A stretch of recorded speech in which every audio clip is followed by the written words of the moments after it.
राधे राधे मेरे प्यारे भाइयों बहनों माताओं व बंधुओं। आज सावन मास में मैं आपके लिए लाई हूँ सावन मास महात्म की कथा का 19वां अध्याय।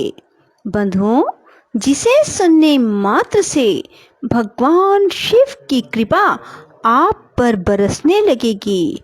बंधुओं, इस अध्याय में एकादशी व्रत के महात्म के बारे में बतलाया गया है। बंधुओं, यदि आपने हमारे चैनल को अब तक सब्सक्राइब नहीं किया तो जरूर करें और बेल आइकन दबाना ना भूलें ताकि आपको हमारी आने वाली सभी वीडियोस की जानकारी सबसे पहले हो सके। बंधुओं, कथा को पूरी सुनने के बाद कमेंट बॉक्स में जय शिव शंकर भोलेनाथ, जय माँ पार्वती जरूर लिखें। बोलो शिव शंकर भोलेनाथ की जय। भगवान शंकर जी ने कहा, हे सनत कुमार, सावन महीने की दोनों पक्षों की एकादशी तिथि के दिन जो क्रिया होती है, अब मैं उसके संबंध में बतलाऊंगा, उसे तुम ध्यान पूर्वक सुनो। हे महामुने, इस व्रत के संबंध में मैंने आज तक किसी को नहीं बतलाया। यह व्रत गुप्त योग्य अति उत्तम पुण्यदायक पाप के ताप को हरने वाला है। मनुष्यों को उनके मनोवांछित फल की प्राप्ति होती है। श्रावण मास में किए गए पापों का नाश करने वाला सब व्रतों में उत्तम यह पवित्र एकादशी का व्रत है। हे वत्स, इसके संबंध में मैं तुम्हें सब कुछ बतलाऊंगा, तुम ध्यान पूर्वक सुनो। दशमी के दिन प्रातः काल स्नान करके पवित्र होकर गुरुदेव की आज्ञा से वेद वेता पुराण ज्ञाता जितेंद्रिय द्विजों का पूजन करना चाहिए। देवेश, भगवान श्री विष्णु की 16 उपचारों से पूजा करके उनसे प्रार्थना करनी चाहिए। हे पुंडरीकाक्ष, मैं आने वाली एकादशी को निराहार रहूंगा और अगले दिन भोजन करूंगा। हे अच्युत, आप मेरी रक्षा करें। हे विप्र, उस दिन गुरुदेव अग्नि के समीप नियम से भूमि पर सोना चाहिए। काम क्रोध त्याग कर एकादशी के दिन प्रातः काल भगवान केशव में चित्त लगाकर अन्य कार्य करते हुए श्रीधर श्रीधर का जाप करते रहना चाहिए। हे विप्र, 3 दिन तक ना तो किसी पाखंडी को देखें, ना ही उससे बातचीत करें। हे वत्स, केवल इतना करने से ही यह व्रत मोक्षदाता हो जाता है। मध्याह्न के समय पंचगव्य लेकर क्रोध को त्याग कर नदी आदि के पवित्र जल में स्नान करना चाहिए। भगवान सूर्य को नमस्कार करके श्रीधर की शरण में जाकर वरण आचार आदि सब काम करके अपने घर को वापस लौटना चाहिए। घर पर आकर श्रद्धा और भक्ति द्वारा भगवान श्रीधर का अर्चन पूजन धूप दीप और अनेक तरह के नैवेद्य द्वारा करना चाहिए। रात में गीत वाद्य तथा कथा सुननी चाहिए, जागरण करना चाहिए। पहले कलश स्थापन करके पंचरत्न और सोने के कलश में रखकर श्वेत चंदन से पूजा करनी चाहिए और फिर कलश को 2 श्वेत वस्त्रों से ढक देना चाहिए।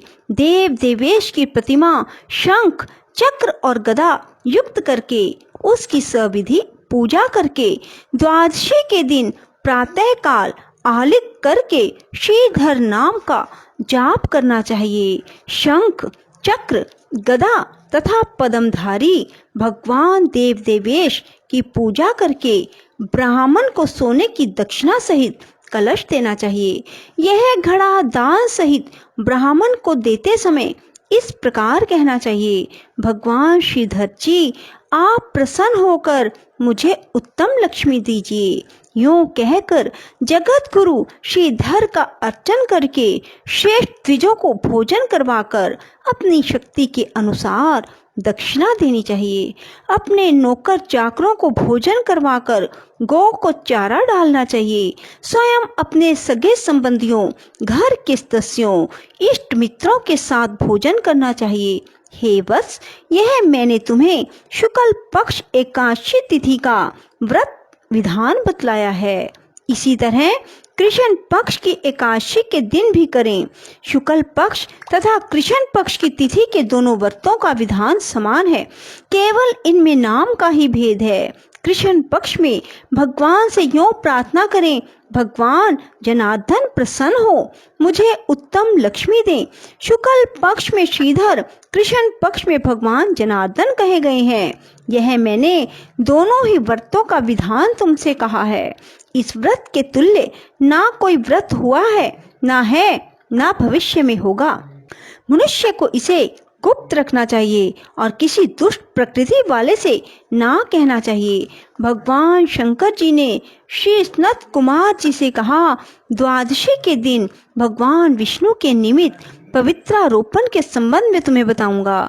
देवी पवित्रारोपण में मैं तुमको विधान के संबंध में बतला चुका हूँ। अब श्री विष्णु पवित्रारोपण में विशेष विधि बतलाऊंगा, तुम इसे ध्यान पूर्वक सुनो। हे तात, इसका अधिकारी कौन है ये जान लेना भी आवश्यक है। ब्राह्मण, क्षत्रिय, वैश्य, स्त्री, शूद्र, सर्वधर्म स्थित जनों को भक्ति द्वारा पवित्रारोपण करना चाहिए। स्त्रियों तथा शूद्रों को केवल नाम मंत्र द्वारा श्री हरि का पूजन करना चाहिए। सतयुग में मणि का, त्रेता में सोने का, द्वापर में रेशमी, कलयुग में सूत द्वारा पवित्रा का निर्माण करना चाहिए। सन्यासी का मानसिक पवित्रारोपण करना चाहिए। पवित्रों को बांस के पात्र में रखें, कपड़े से ढक कर भगवान श्रीधर के सन्मुख रखकर कहें, हे प्रभु, अपने क्रियालोप अर्थ पवित्रा को ढका है। हे देव, मेरे काम में विघ्न ना हो। हे नाथ, आप मुझ पर दया करें। हे देव, आप सब तरह से मेरी गति है। हे जगतपते, आपको मैं इस पवित्रा द्वारा प्रसन्न करता हूँ। हे देवेश, आज से लेकर वर्ष भर तक व्रत नाशक काम क्रोध आदि ना हो। हे देवेश, आप तब तक मेरी रक्षा करें जब तक कि मेरा व्रत पूरा ना हो जाए। मैं आपका भगत हूँ, आपको नमस्कार है। इस तरह भगवान श्रीधर से प्रार्थना करनी चाहिए। कलश पर बांस के पात्र में रखे पवित्रा की नम्रता पूर्वक इस प्रकार प्रार्थना करनी चाहिए। हे पवित्रा, 1 वर्ष तक किए अर्चन से प्रसन्न होकर आप विष्णु लोक से यहाँ आई हैं। आपको नमस्कार है। हे देव, विष्णु तेज से उत्पन्न रमणीय पाप नाशक सब इच्छाओं के प्रदाता आपके शरीर में पवित्रा को धारण करता हूँ। हे देवेश, पुराण पुरुषोत्तम, आप मेरे द्वारा निमंत्रित हैं। आपका मैं पूजन करूँगा। आप मेरे समीप्य हो, आपको नमस्कार है। हे देव, कल प्रातः काल आपके निमित्त इस पवित्रा को अर्पण करूँगा। फिर पुष्पांजलि देनी चाहिए। रात में जागरण करना चाहिए। एकादशी के दिन अधिवासन करके द्वादशी के दिन प्रातःकाल पूजन करना चाहिए। गंध, दूर्वा, चावल हाथ में पवित्रा को ग्रहण करके कहना चाहिए, हे देवों के देव, आपको नमस्कार है। इस पूजा को आप स्वीकार करें। 1 वर्ष तक पुण्य फलप्रद पवित्रा से निवेदन करना चाहिए। आप मुझे पवित्र करें। हे देव, मैंने आज तक जो पाप किया है, आपके सुप्रसाद द्वारा मैं उन पापों से मुक्त हूँ। मूल मंत्र द्वारा पवित्रा को संपुटित कर नैवेद्य करना चाहिए। निरांजन तथा प्रार्थना करनी चाहिए। मूल मंत्र से अग्नि में घृत पायस द्वारा हवन करना चाहिए। इसी मंत्र द्वारा पवित्रा का विसर्जन करके कहना चाहिए, हे पवित्रे, 1 वर्ष किए मेरे पूजन को सविधि परिपूर्ण करें। हे पवित्रे, विसर्जित हो, विष्णु लोक को जाएं। यों कहकर ब्राह्मण को दे देना चाहिए या जल में डाल देना चाहिए। हे वत्स, मैंने तुमसे भगवान विष्णु की पवित्रारोपण की विधि कही है।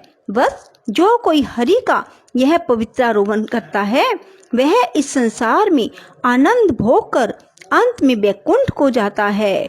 बोलो शिव शंकर भोलेनाथ की जय। राधे राधे, जय श्री कृष्णा। बंधुओं, यदि आपको हमारी वीडियो पसंद आए तो इसे लाइक करें और शेयर भी जरूर करें। धन्यवाद।